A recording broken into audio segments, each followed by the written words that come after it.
Welcome to Have a Life Teaching, the podcast designed for educators who are dedicated to enhancing their teaching practice and creating a positive impact on their students' lives. In each episode, we'll dive deep into the world of education, exploring a wide range of topics related to curriculum, instruction, and assessment in K-12 schools. Together, we'll learn from the brightest minds in the education field. So if you're a passionate educator who's ready to take your teaching practice to the next level, join us as we explore the exciting world of education. My name is John Shimbari, signing in and saying, let's have a life teaching.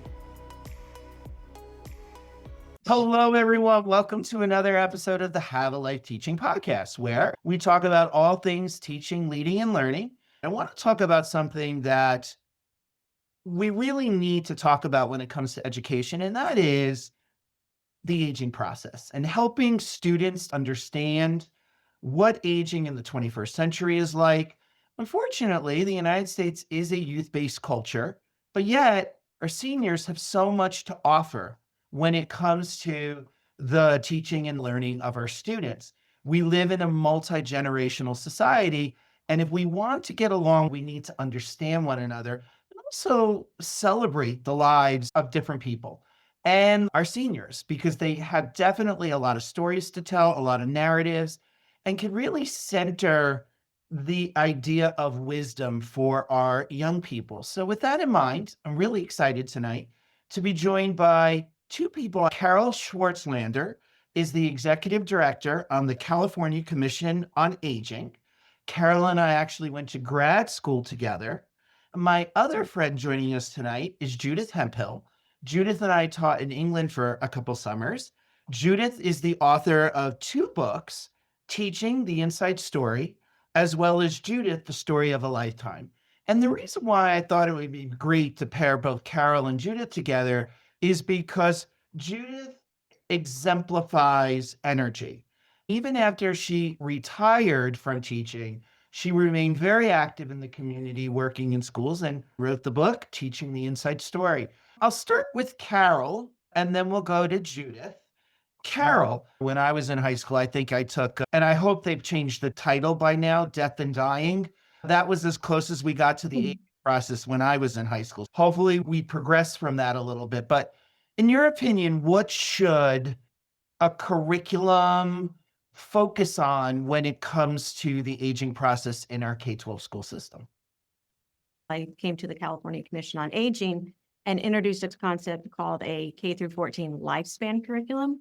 It really is talking about normalizing aging across the lifespan, because people think you age when you get older, but you start aging the day you're born. We want to create this realistic, positive image of aging. We want to foster intergenerational connections and prepare students for longer lives. They need to learn things like how to stay healthy, financial literacy, longevity. And rather than talk about aging, we should be talking about longevity, because we've added 30 years to life in the last century, but we haven't changed our society and how we operate at all.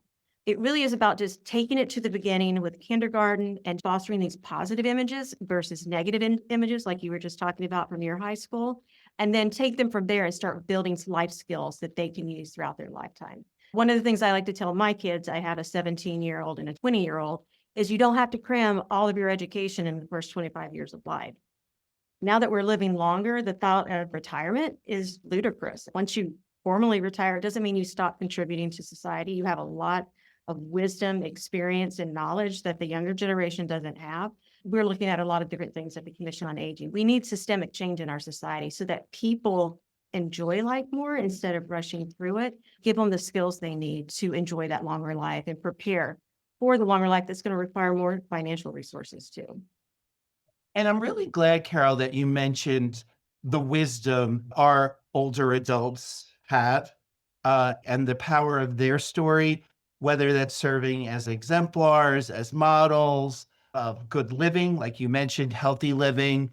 And although Judith's book is not specifically about older Americans in schools, she does, in her book, Teaching the Inside Story, talk a lot about the power of story and bringing one's personal journey into the teaching and learning experience. Why do you think it's important that adults share their stories with students?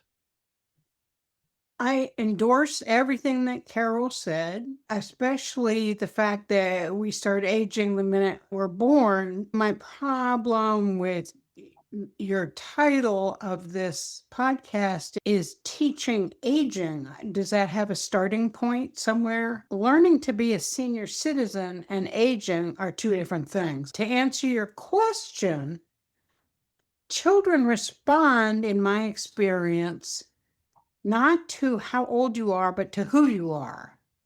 If you are ready to share yourself, to tell your own stories, then they're on board. They're on board right away. Separating yourself and saying, oh, I'm in this category and you're in that category, then some other kind of relationship is going to get set up. What are those stories that you have found from your career as a teacher or even volunteering afterwards in school? What were some of your stories of your life that you found the students gravitating towards?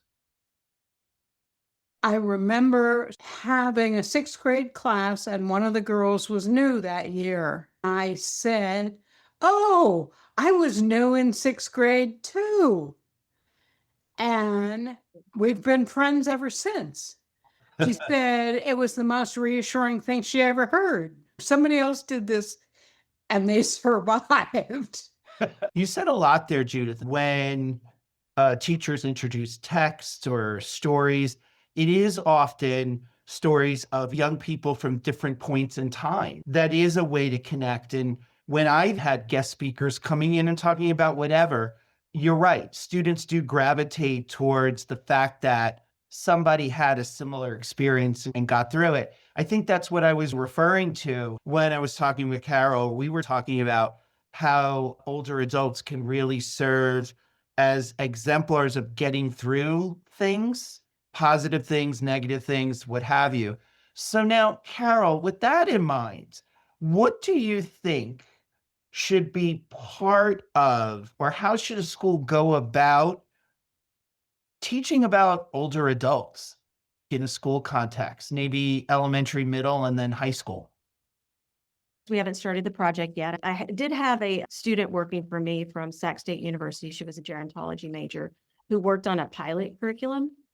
In kindergarten, it's really about promoting those positive images of aging. They get enough negative. If they have the positive, they think, oh, that could be me one day, that grandma's active. You keep ratcheting it up with life skills, financial literacy, especially when you get to high school. My local high school had this program called Building Foundations for Success. They walked the students through what it takes to run a house, how much it costs. If you're interested in the career path, you do research about how much it's going to cost to actually go to college, and then what's the payoff later.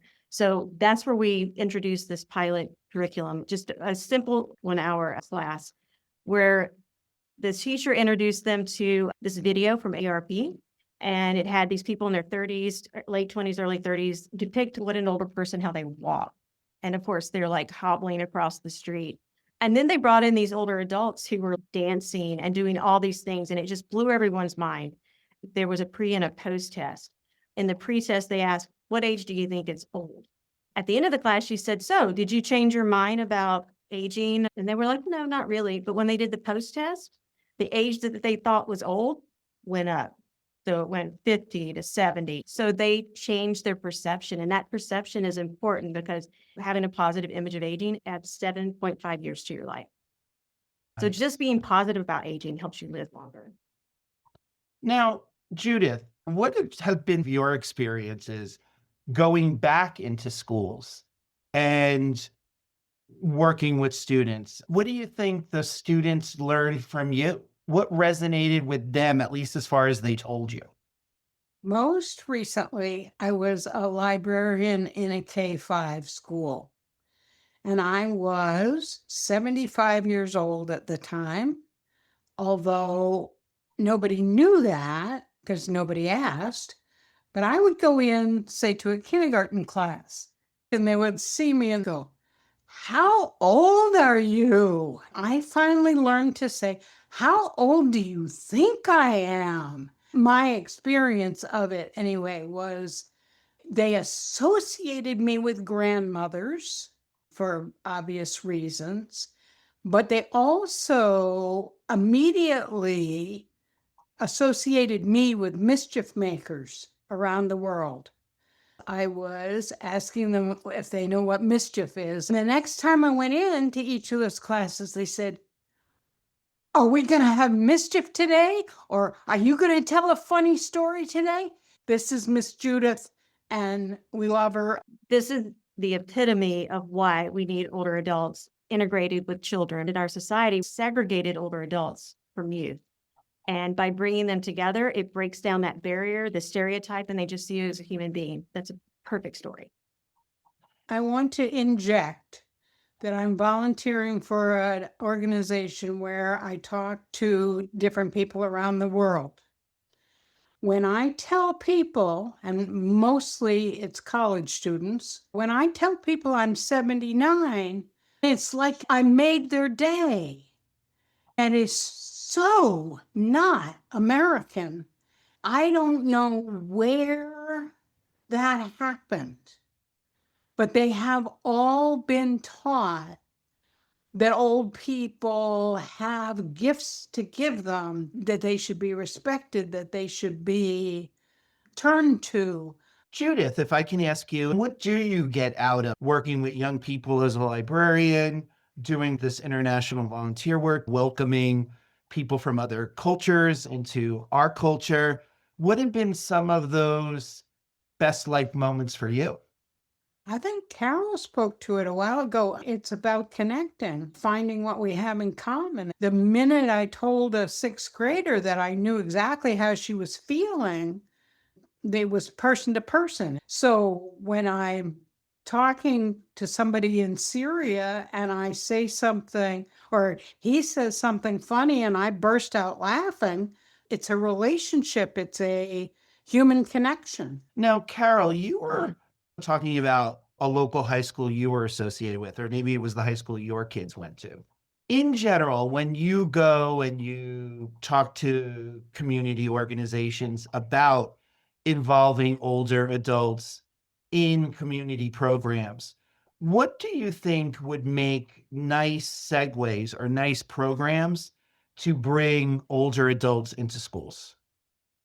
I can give you a few examples. I know there's some schools in LA that bring in older adults for tutoring after school. A kid needs at least one person in their life that believes in them and connects with them, and that can change the trajectory of their lives. So those kind of programs where you're either bringing in volunteers or paying them. I also think older adults should be paid because as we live longer, it costs more, and we all need to make a living wage in addition to having a purpose. One of my passions right now is the older adult workforce that I could talk about for days. In California, we also started a transitional K program that all students have access to. They need to bring in a lot of assistant teachers. What about educators who have retired but still want to work and contribute part-time? Slide them right in. You can have the teachers do all the wraparound and support. I think there are many types of intergenerational programs, having tutoring, but also mentorship. As I grow older, I now want to mentor students. I want to help kids. I keep telling my daughter, go ask your professor for help. I promise you, they want to help you and guide you. And as you get older, you have all that wisdom, experience that you want to transition over to someone else and help them. We have 5 generations in the workforce for the first time. Studies show the benefits of having an age-diverse workforce and older adults to do the mentoring, but also older adults learn from students around technology. So there's a lot of transfer of knowledge back and forth. It's not just a one-way street. There's so many beautiful opportunities to bring people together. Now, Judith, you were emphatically shaking your head. Anything you care to add? That I'm seeing that mentoring really makes a huge difference. There's a program where I live right now. A woman focuses on minority students who have single moms, pairs people up for as long as she can, starting maybe in 4th or 5th grade, right through high school graduation. They have the same mentor, and she has a 100% graduation rate. There you go. That's amazing. Do you know what the program's called? It's called Catalyst. It's pretty small. I don't know if there are other such programs or more widespread. I wrote it down, Judith. It's great to replicate best practices and successful programs. One thing that really categorized our schools and made them a little bit different was every student from 9th grade through 12th grade would do 1 day a week in a job study program. We would partner with organizations who would give us, say, 5 jobs or 4 jobs. If we had 5 jobs, a different student each day of the week would go into those jobs. The first 2 years, it tended to be philanthropic because the employer would give money to the school to help pay the students' tuition because it was a Catholic school network. By the time our students were juniors and seniors, because we encouraged them to stay in the same organizations, they were giving value back to the organizations. They had long-term relationships developing with their mentors at those organizations. Many of our students ending up going to some of the universities where their mentors went. Their mentors provided references. So it really helped to develop those network connections. And this was vitally important, particularly for the population of students this school organization served, which tended to be inner city core students. The number of stories of success is mind-boggling. I agree with both of you in terms of the power of mentorship and how older adults can definitely be serving in that regard. But like you say, Karol, even learning from students, especially when it comes to technology. If there's anything that AI is doing, it's upending the order of things. And I'm sure there are many 18-year-olds that know how to navigate AI better than the 3 of us. I like how we're talking about those transfer skills going both ways. Now, when it comes to older adults and bringing older adults together with students, I know neither of you at this point have necessarily evaluated the impact of programs, but you both come at this conversation from different angles.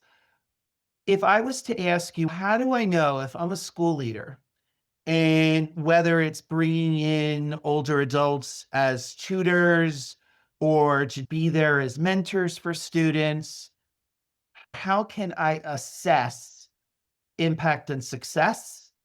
And also, what do I want to steer away from in terms of certain practices not to do if I'm going to invite older Americans into my school community?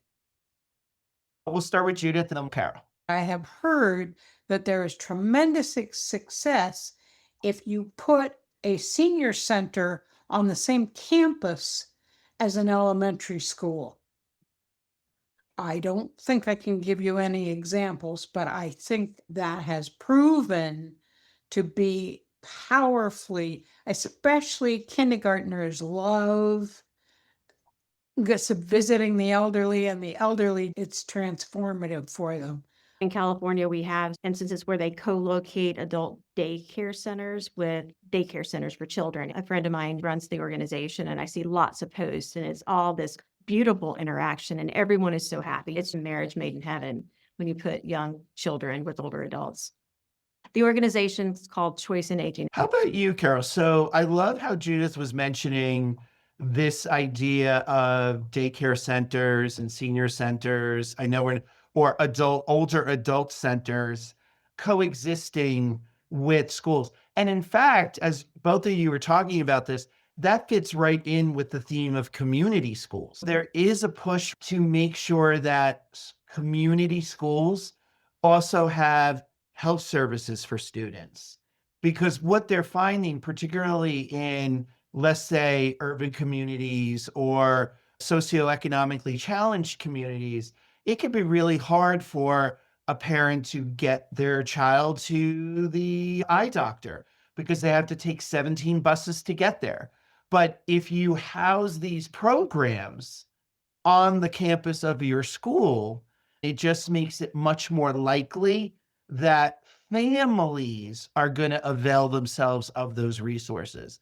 So having these adult centers cohabitating with schools makes perfect sense, especially if we want to make those linkages across generations. You were talking about how to evaluate success. I'm not an evaluator, but what Judith said about the Catalyst program, 100% graduation rate of the children who are mentored. You can't get a better outcome than that. But I think it's more than just those outcomes. We have an epidemic of loneliness in our country, both with young people and older adults. Evaluating that, looking at behavioral health of both young and old. You can look at those outcomes for having that interaction, probably health outcomes. I love that idea of the community schools that has wraparound services. I think that's brilliant. And then if you can incorporate older adults into that package, then you could get something that's really well-rounded. I think we look beyond just the outcomes. It's also those process outcomes along the way. Judith, when you've gone into schools as a volunteer or as a librarian, which schools did a better job of making you feel a part of the community? And what were some of the things they did to make you feel part of that community? My story is the story of a rebel who thought she knew better than anybody else about how teaching should happen. I almost never was invited back.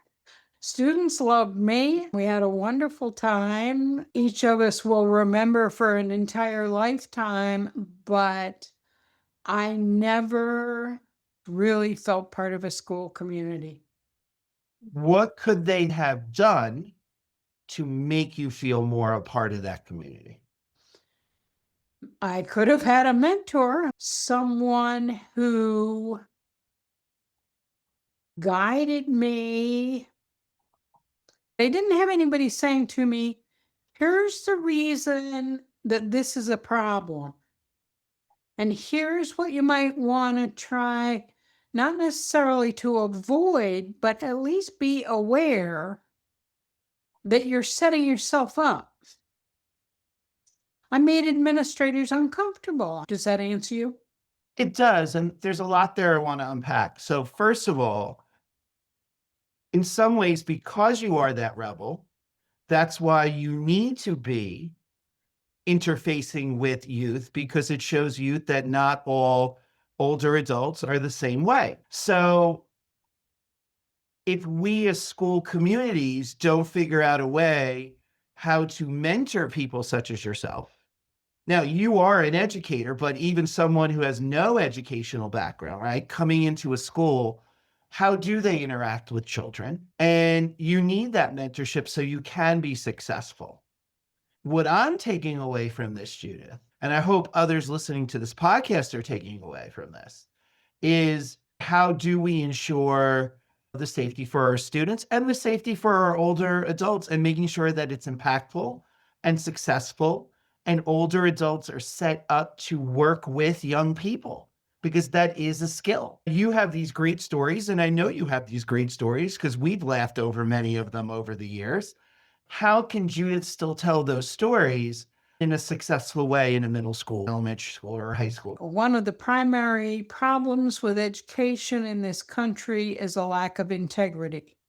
What I always brought those kids was integrity, and they loved me for it. There is a disconnect, and I don't know who's going to fix it. I don't know who I even could have had that conversation with in many of the schools where I was. People listening to our podcast will take away, okay, yes, I want to bring in adults to speak to my students, but what kind of training do I need to give my older adults so they are successful? They want to come back. Our students want them to come back, and we can maintain that program, right? Now, Karol was mentioning RP. I know that they do have an older adult tutoring program where they train their older tutors before they go into schools. This is a nice thing to do. It's a wonderful thing to do, but it is being done in the context of schools. And schools are political places. Let's just be perfectly candid about that. I had a chief come to talk to a class of fifth graders who were not well-mannered children. They were entitled children, and they didn't particularly respect authority.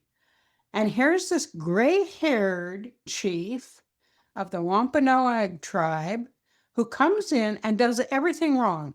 He was too soft-spoken. He spoke too slowly. He did not talk about anything that would interest children. And yet his demeanor and I think the way he treated them, when he was done, the whole class stood up. I had never seen them do that for anybody before. That validates the point that we do need those renegades. We need people who on paper aren't doing what we know should be done in terms of teaching or working with young people. That proves the point that we have to get more varied older adults into our schools working with students, because you don't know who's going to connect with those students and why. So now, Karol, Judith was talking about some of the things that schools could have done to make her feel more accepted as an older adult working in school communities. If there are administrators or teachers wanting to bring in older adults into their classrooms, what should they not do? My light bulb moment from all of this is, as I've been thinking about a K-14 curriculum, lifespan curriculum, I now know we need to have some sort of parallel curriculum for the older adults. We want to engage in all of these activities, orientation and training. And I had never thought of that before. So thank you, Judith. I wrote that down. We really need to make sure that the ethnic breakdown of the children is reflected in the older adults, because representation matters. Having that older adult who looks like you, cheering you on for success and mentoring you is going to be exponential. How about you, Judith? What else should we be talking about? I just read that in Florida, there are 1 million widows. Programs don't necessarily address their needs. I was blown away by that. We were actually just looking at census data, and one of it was lives alone. So that's one of the data points we look at.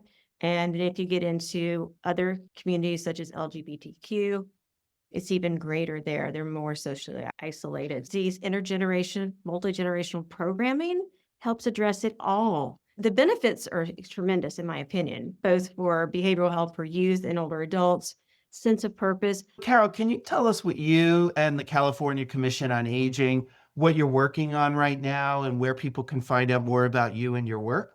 Oh, absolutely. So the Commission on Aging, we are established in state statute as the principal advocate for older Californians, but we also advocate for people with disabilities and caregivers.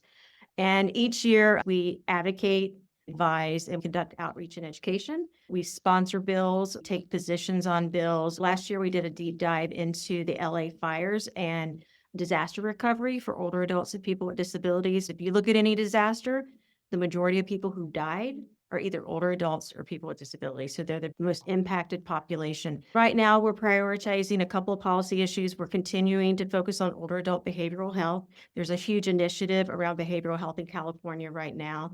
And so we just want to make sure they're putting the appropriate amount of focus on older adults because they are underserved dramatically in our country. We're focused on workforce development, the workforce serving older adults, but also the older adult workforce.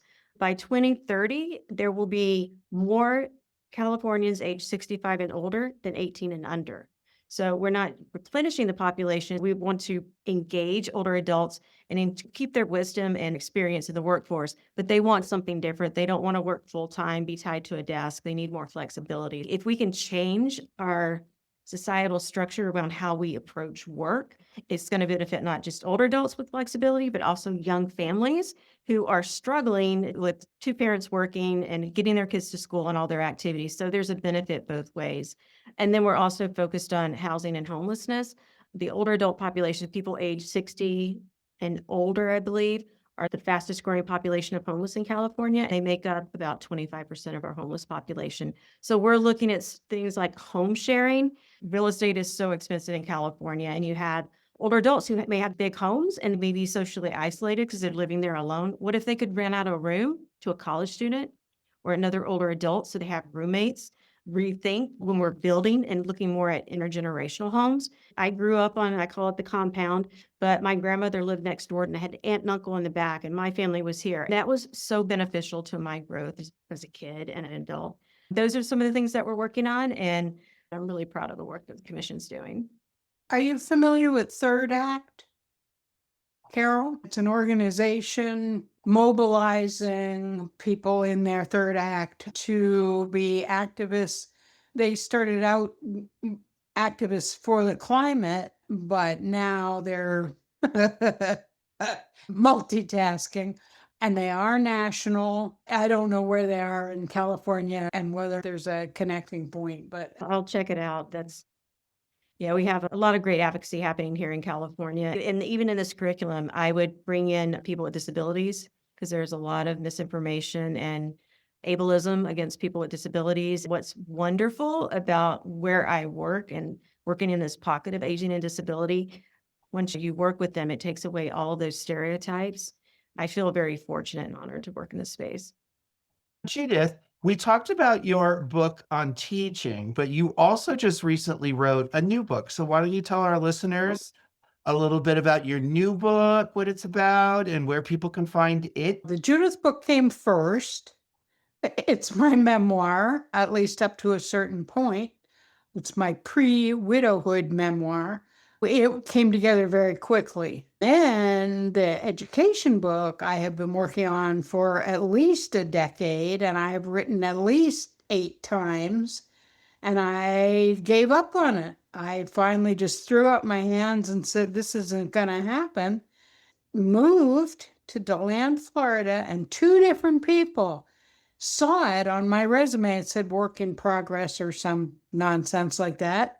And they each said, get it done now. I have a book about education. People are reading it and loving it, saying it's funny and saying it's worthwhile. I want to make it a textbook for college kids. It's got 80 books in its bibliography. It should be a textbook for every education major.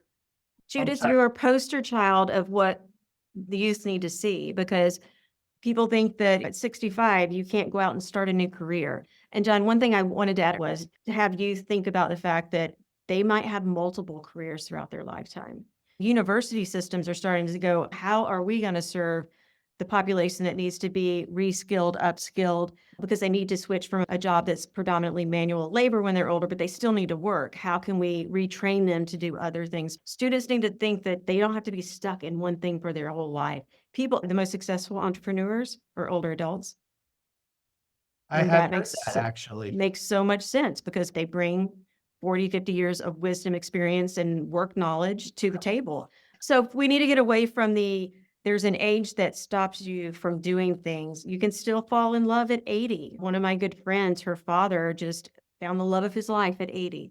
And it's the sweetest thing. Those stories are inspirational, and it should be inspirational to know that age should not define you. There's so many opportunities. People are falling in love, starting businesses. There's so much to life, and we should be celebrating all of life across the entire age span. And what I was going to say is, speaking of AI, it told me via my horoscope that my 80s are going to be my very best decade. And that was just what I needed to hear. I've always thought I was a late bloomer, and apparently I'm living it.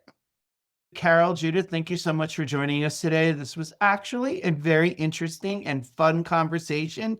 I always like reconnecting with my peeps. Thanks again for participating. Thank you for listening today. I hope you got some great tips that you can bring back into your teaching. Remember, have a life teaching without sacrificing your own. Also, don't forget to subscribe and be well.